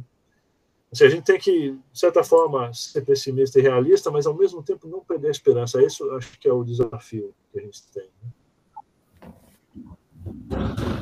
Eu concordo que a gente não pode perder a esperança, mas eu vou ter que discordar de você em que esse exemplo é um bom exemplo, porque as questões econômicas que estão em jogo com o ozônio, com a camada de ozônio, não se comparavam às questões econômicas que estão em jogo agora com os combustíveis fósseis. Então, a dimensão das situações é muito, muito diferente. Então, assim, eu também acho que a gente não pode perder esperança, mas eu ainda acho que esse não é um bom exemplo. Eu ainda acho que agora, nesse momento, tem muito mais questões econômicas em jogo, porque é todo o modo de vida do que a gente chama, entre aspas, né, civilização, que está em jogo. Então, acho que é... Mas acho que a Emília quer falar. Emília. Acho que eu ia falar um pouco. Bom, primeiro, Renzo, obrigadíssimo. Assim, faz a gente sair aqui, né, Foi ótimo, foi uma abordagem diferenciada, a gente ainda não tinha tido uma abordagem como essa na disciplina, ela já está na sua 5ª versão, então muito obrigada mesmo por termos trazido tudo isso, e eu ia começar pela coisa do ozônio, né? Quando o CFC foi banido, ele foi banido porque ele criava um prejuízo absurdo imediato ao planeta, né? E aí eles tinham achado um gás que era lindo, que não fazia nada, né? Era inerte, trouxeram outro gás muito bom, que é o HCFC, e agora acabaram de descobrir que o HCFC é quase 150 mil vezes pior do que o CO2 e o metano para a questão do efeito estufa se ele vazar. Como a gente está cada vez mais quente, nós estamos usando cada vez mais sprinters e ar-condicionados, então mais a gente está permitindo o HCFC vazar, né? Então, virou, eu acho que essa lógica eterna da linearidade, eu acho um substituto, que é a geoengenharia, né? Achei um substituto, essa lógica da engenharia, da tecnologia, eu acho um substituto para um problema específico e não vejo a questão nem da prevenção, nem da previsão, eu não trabalho com nada disso, nem com a predição, né? Previsão e predição é uma coisa com a qual a gente não lida quando tem os problemas, os tais problemas ambientais, e eles vão ficando gigantes e a gente não consegue resolvê-los. Minha questão é fazer análise, a gente está conseguindo fazer uma análise muito mais complexa, muito mais interessante, quando a gente traz a questão da justiça social com a justiça ambiental com o recorte que você faz, que nem todo mundo faz o mesmo recorte. Eu acho que aquilo que você falou, que é várias áreas, cada área ideologicamente se apoderou do antropoceno de uma forma, da justiça ambiental também, né? Mas esse recorte que você coloca é muito importante. E o que a gente tem visto hoje com as pessoas que estão tentando combater a questão do racismo ambiental? É que eles acham que agora eles têm que ter direitos, né, a ter essa qualidade de vida que os brancos burgueses sempre tiveram. E que não são eles que devem estar preocupados em pagar a conta, mas a gente está no mundo global. Eu posso reconhecer que eles não têm o direito, não devem pagar a conta, porque, afinal de contas, eles estão com uma dívida, a dívida que se tem com eles é astronômica, e você coloca isso super bem, usando o livro da ecologia da capital, né?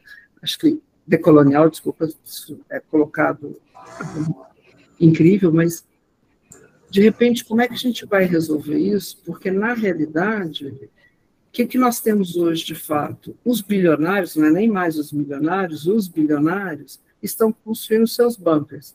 Se eles não conseguem, de fato, mudar de planeta, pelo menos nesse aqui eles vão ficar. A gente vai ficar com aquela história para citar mais uma série do Netflix, aquela do Trem do Amanhã, né? Quem conseguir entrar na rabeira do trem, pelo menos vai ficar ali comendo merda. Quem não conseguir, paciência, vai se congelando pelo mundo. Como é que a gente vai resolver isso?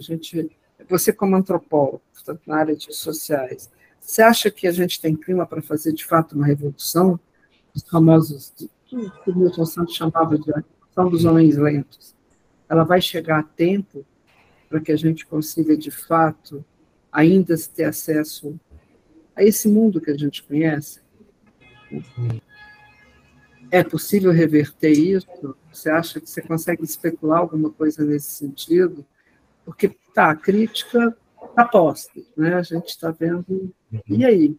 Para onde? Qual é o túnel? Qual é a luz que a gente está procurando? Assim, enfim, né? Quando a questão são muitas coisas ao mesmo tempo, né? Eu acho que um dos méritos desse livro que eu mencionei, Ecologia Decolonial, do Malcolm Ferdinand, é que ele junta muitos fios que, em geral, né, eu, por exemplo, minha formação me interessava por todos, mas estavam soltos, né? Então ele junta. Mas assim, isso faz com que o problema tenha muitas escalas ao mesmo tempo, né? Mas assim, eu vejo muitas transformações positivas, né? Então, por exemplo, eu acho que a pergunta da Gabriela é fundamental, né? A gente tem uma pressão de tempo que coloca sobre nós a questão de uma assincronia entre o tempo da mudança climática e o tempo da aprendizagem social. E eu estou usando a palavra aprendizagem social para não usar a palavra revolução, né? E aí o ponto dessa assincronia é que ela pode resultar, inclusive, em distúrbios tão grandes que acabem, de alguma maneira, virando em redesenhos sociopolíticos. O que eu estou querendo dizer é que o que não falta na história é o exemplo de revoluções políticas que começam com problemas ambientais, né? Inclusive a guerra da Síria, né? Tem um bocado de gente que mostra, né, que a gente que estava treinado a não enxergar essas relações. Pois é, né? Ou os maias, né? O que acontece, enfim, tem um monte de exemplos na história que mostram como a questão ambiental e a política estão interrelacionadas. Então, o problema ambiental pode gerar um redesenho político, mas, em geral, não é da maneira mais confortável para todo mundo. Isso está claro, né? É com muito sofrimento. Né? Mas o que eu quero dizer é o seguinte, eu preciso me manter otimista, todo mundo precisa se manter otimista, né? Ao mesmo tempo que a gente trabalha duro para avançar com essa agenda. Então, assim, eu coleciono pequenas evidências para me manter são, né, mentalmente são. Então, por exemplo, observar o Comitê de Ética da minha universidade, como a questão do debate sobre o uso de animais em experiências vem se desenvolvendo ao longo dos últimos 10 anos. Né? Ou seja, o avanço foi imenso. Há 10 anos atrás tinha um bocado de gente na área médica, por exemplo, que não aceitava sequer discutir a questão, né, de experimentação animal. Hoje, a coisa caminhou. É óbvio que com muita gente desenvolvendo alternativas, né? É preciso ter, né, o desenvolvimento de alternativas, mas efetivamente eu vi a coisa caminhar muito, né? De modo que a quantidade de animais utilizados lentamente veio reduzido, né? O pensamento do bem-estar animal aumenta, enfim, eu vejo as coisas caminhando aí, eu vejo, né, é difícil entender, por exemplo, transformações culturais em larga escala que acontecem em gerações mais jovens, né? Porque é difícil ter uma visão panorâmica. Eu vejo, por exemplo, né, os meus alunos, a minha filha, que é adolescente, assim, uma relação com o mundo que não é exatamente a relação do mundo que eu cresci, né? De achar que algumas coisas, alguns direitos existem, né? Seja para homens brancos, como você falou, né? Seja para humanos, de maneira geral. E outras coisas. Eu estava numa reunião no ONS, no Operador Nacional do Sistema Elétrico, né? Isso para os alunos que são ativistas, né? Fiz um projeto de pesquisa dentro do ONS sobre coprodução de conhecimento entre climatólogos e engenheiros elétricos. E aí tinha um engenheiro lá explicando para a gente o sistema elétrico brasileiro, e aí ele fala o seguinte: as novas hidrelétricas não têm lago de acumulação, não tem aqueles lagos enormes de água, né? São hidrelétricas a fio de água, ou seja, elas são movidas pela água e correm no rio. E alguém levantou a mão e perguntou: por que as novas hidrelétricas não têm lago de acumulação? E ele respondeu, assim como se estivesse falando uma equação matemática, sem se alterar emocionalmente. Ele falou que o custo social e ambiental é muito alto, e continuou desenvolvendo o argumento dele, né? Naquele momento eu pensei, gente, décadas de ativismo ambiental deram certo, né, em alguma medida, só que às vezes a gente não vê, né, porque às vezes a evidência do sucesso está dentro de escritórios técnicos, né, eles não são publicados no jornal o tempo inteiro. Então, assim, até uma certa transformação da mentalidade técnica a respeito disso, né? É óbvio que sempre é induzido pelo debate público, pelo ativismo, pela sociedade civil, essas coisas todas.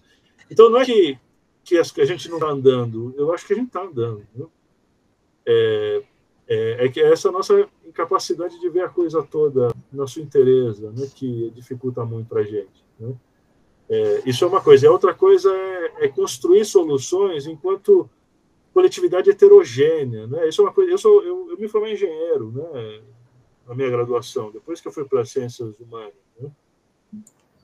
Ou seja, 30 anos atrás era absolutamente parte da engenharia o lance de achar a melhor solução, E é isso, quando a gente fala num problema do tamanho da mudança climática, a solução não é uma só, não é assim, né? Não é esse lance de, como você falou, né? Não é um lance linear de achar a solução. Né? A gente está plugado num todo complexo que funciona como ecossistema, e é uma coreografia, a gente está dançando junto. A gente, enquanto coletividade de Homo sapiens, dançando nessa coreografia de vida, de existência com esses outros seres, e a gente tem que mudar a coreografia, não é achar uma solução. Deixa eu encontrar onde está tocando o meu telefone. Desculpa. Então, eu acho que meu telefone é um grego, né? Então, eu acho que esse é o lance, não é? Porque não é assim uma pessoa achar a solução e a coisa se resolveu, mas é todo mundo, né, sincronizar os seus movimentos de alguma outra forma, e as suas ideias, né? Criar sincronia de ideias. Nem sempre a gente tem a visão do todo dessas coisas. Né? Então, quando a gente olha para a história, a gente vê isso de maneira mais fácil. Quando a gente olha para o futuro, é um pouco mais difícil. Né? Certo. Renzo, eu vou agradecer. A gente vai ter que encerrar agora, porque já deu o nosso horário aqui, e os alunos já estão saindo todos do Meet. Agradeço enormemente sua participação, realmente foi um ponto de vista muito diferente do que a gente teve até agora. Então, foi bem legal a discussão. E, bom, é isso. Bom final de semana a todos, pessoal. Muito obrigado, Renzo. Obrigada, viu, Renzo? Obrigada mesmo. Eu agradeço, já é um privilégio poder estar falando com vocês aqui. Tchau, tchau. Obrigado, até mais. Tchau.